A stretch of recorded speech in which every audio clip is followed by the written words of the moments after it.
Guy Nation, what's poppin'? Crazy Dog coming at you on the Buckin' Crazy YouTube channel. And of course, it's Tuesday night, which means it's time for another edition of my college football rankings and bracket review.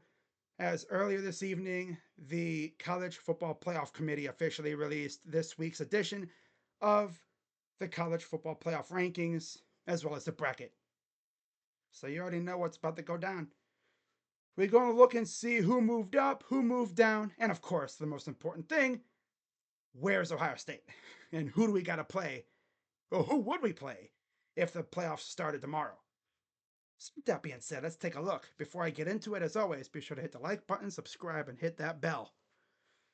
Now, looking at this week's edition of the rankings, and right away, no changes in the top five. It's still Oregon, Ohio State, Texas, Penn State, and Indiana.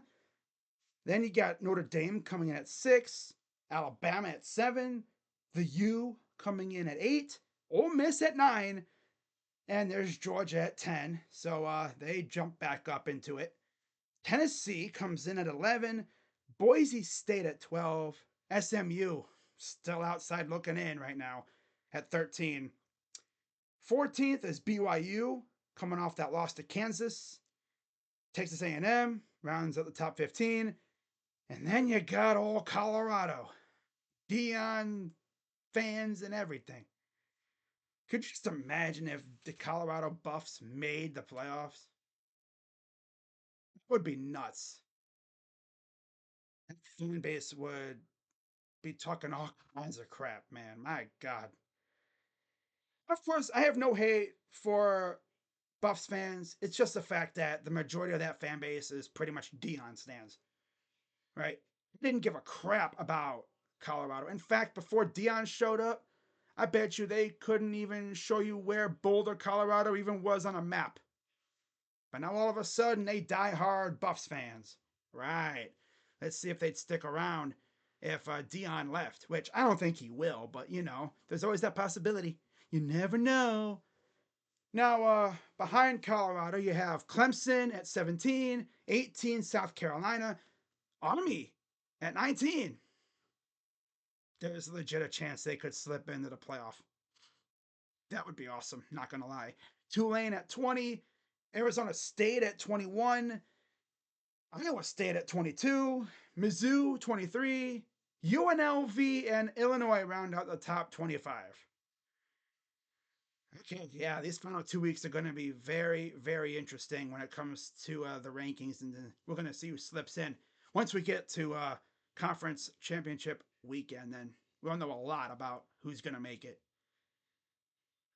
Now, looking at the bracket, of course, starting off with the first round matchups, you would have Alabama traveling to South Bend, Indiana to face off against Notre Dame.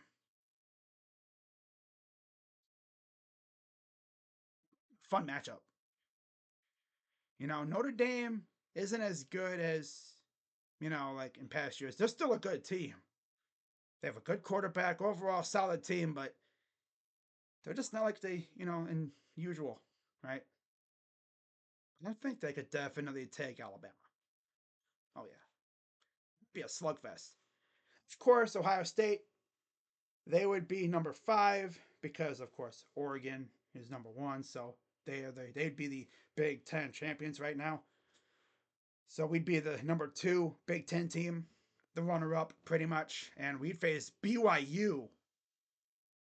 BYU coming to Ohio State. Yeah, after watching BYU the last couple weeks, they don't really impress me. They barely beat Utah, and they lost to Kansas. Yeah, they ain't scary. Nah, they're good, but they ain't that scary, especially to us Ohio State fans, because it's like, bro, you compare the two teams. Yeah, they have a great coach, but like overall, nah. Too many teams really match up with Ohio State in terms of talent. The only ones that really do are Bama, Oregon, And Texas, really. Miami would put up a good fight. Georgia, they're not playing well this year. We already beat Penn State. Indiana we face this week. And Ole Miss, I just don't know if I can trust them. Really, it's legit. Like Bama and Oregon would probably be, and Texas would be the teams that could easily step up to us and make things very interesting if we were to meet in the playoff.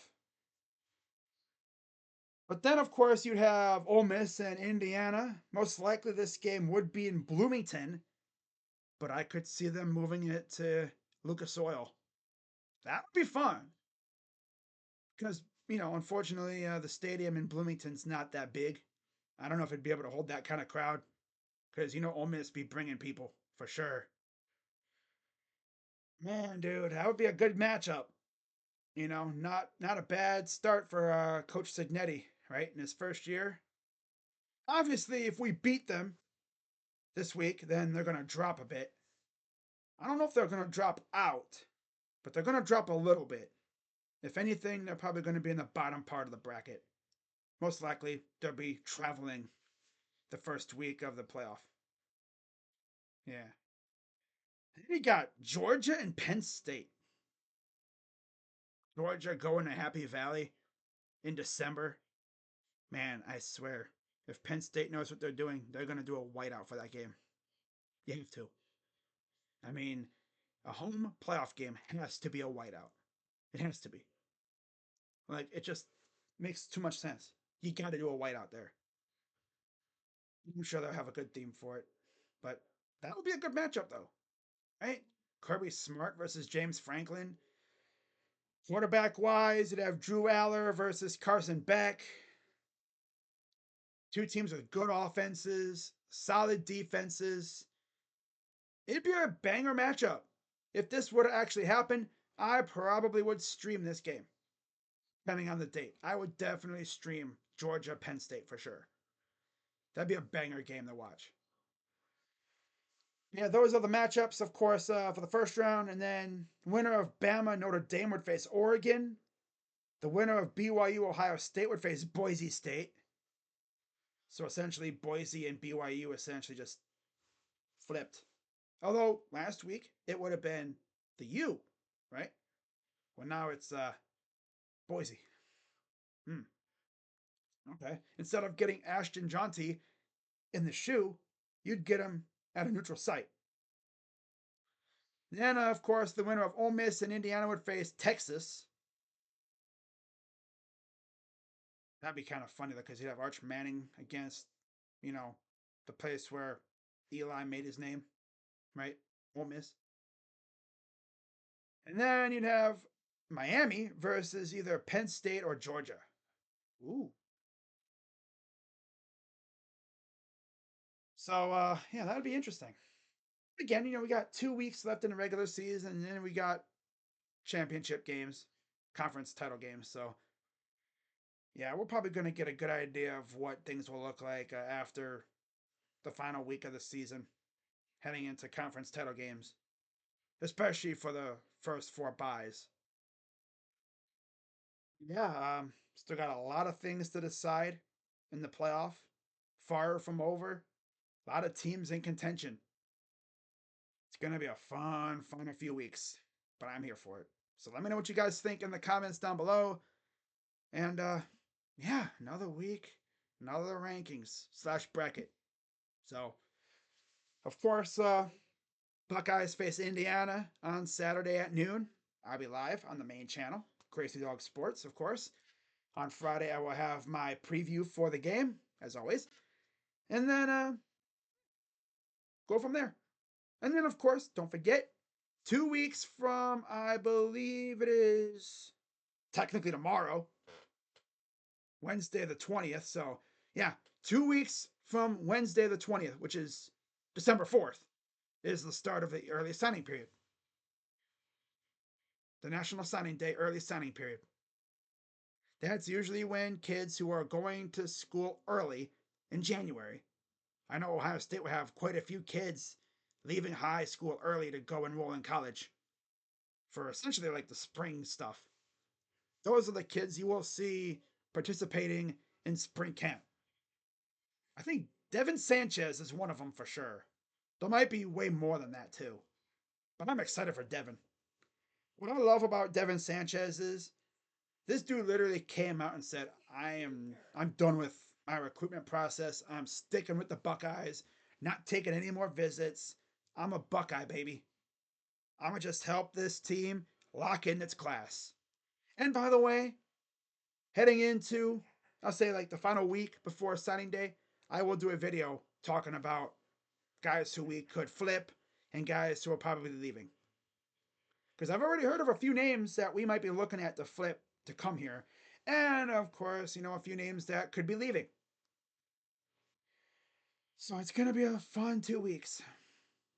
And that's why I say be sure to hit the like button, subscribe, and of course hit that bell. That's the most important part, especially over the next 2 weeks. Make sure you have the notifications turned on because when somebody commits, most likely I'll be doing a video. If it's a name, like I'm not going to do a video for a 1-star commit. No, no, sorry. No. 3 stars and above, pretty much. That's my rule for making videos for commits. So I'm sure we'll have some more coming up. And class of 2026, man. Time to get to work on that soon. Now, once the class of 2025 has officially signed, I'll do a video going over the class. And then, of course, transfer portal opens up really soon. And I'm sure the Buckeyes will be busy because they're going to be losing a lot of players to graduation and stuff coming up over the next few months and stuff, getting ready for the NFL. I mean, I know we're losing most of our starting defense, that's for sure. So they're gonna probably be aggressive in the portal because you didn't really want to have too many freshmen starting immediately, especially with Ohio State. They don't usually have freshmen starting unless you're him, like Jeremiah, right? Yeah. So we'll see what they do. It's gonna be a fun 2 weeks. But with that being said, I'm Crazy Dog coming at you on the Buck and Crazy YouTube channel. Let's go Bucks. OH. I'm out. Bye bye. Yeah.